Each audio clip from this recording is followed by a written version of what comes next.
On the 24th of September 2007, Treasurer Wayne Swan amended the Superannuation Industry Act to allow self-managed superannuation funds the ability to borrow money to purchase property.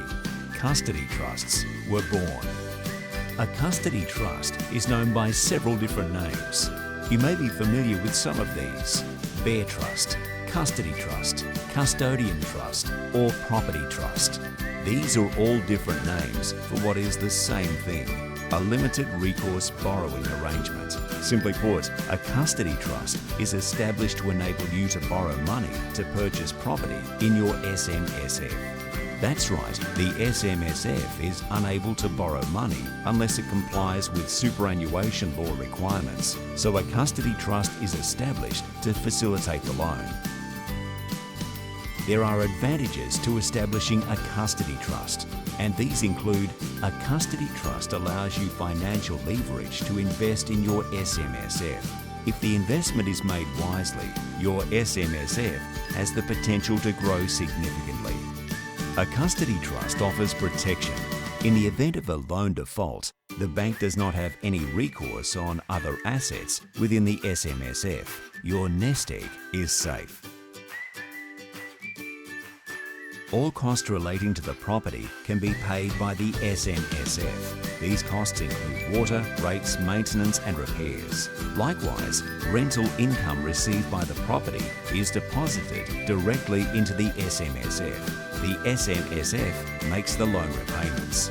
The custody trust simply holds the property or asset for the beneficial owner, the SMSF. It does not require an ABN or TFN. When the loan is repaid, the property reverts back to the SMSF. Some general info on custody trusts. Did you know the lender doesn't have to be a bank? The trustee can borrow the money and then on-lend to the SMSF.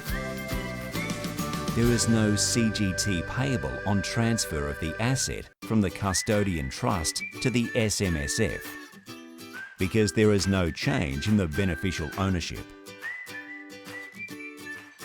A residential property which is acquired through the SMSF must not be lived in by trustees, members or any related parties. The asset is purely for investment purposes, and don't forget, all investments must pass the sole purpose test. Sorry, this means the property cannot be used as a holiday home. Different rules apply for commercial property. This starts getting tricky, so please speak to your solicitor. Clients always ask us, what name should appear on the contract of the property purchased in the SMSF? This is quite simple. The purchaser of the property is the trustee of the Bear Trust. So if the trustee is a company, the company's name will appear on the contract. If the trustee is an individual, then the individual's name will appear on the contract. What structure should you use? Another common query we get is, what structure do I use? A structure with individual trustees or corporate trustees? Our advice is simple: check with your lender.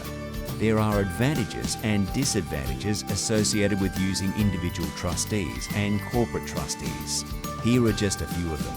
Briefly, establishing a company to act as a corporate trustee doesn't come cheap. The ASIC fee alone is over $450. On the other hand, appointing individual trustees for your SMSF is a lot less expensive. However, the advantage of establishing the corporate trustee can come into play later on down the track. You see, the law requires the assets of an SMSF to be held in the names of the trustees of the fund. In the event of death, divorce or resignations, there is no requirement to change the name in which the assets are held. This is because all assets are held in the name of the company. This is the simpler option. You see, a company is an indefinitely continuing entity. It allows multiple generations of a family to come and go from a fund. There is much greater fluidity. This means easier administration.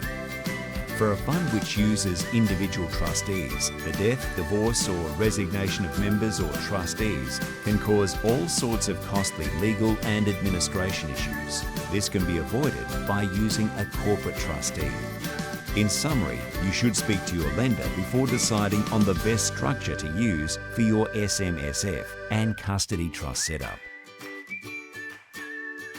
We hope you enjoyed this brief presentation.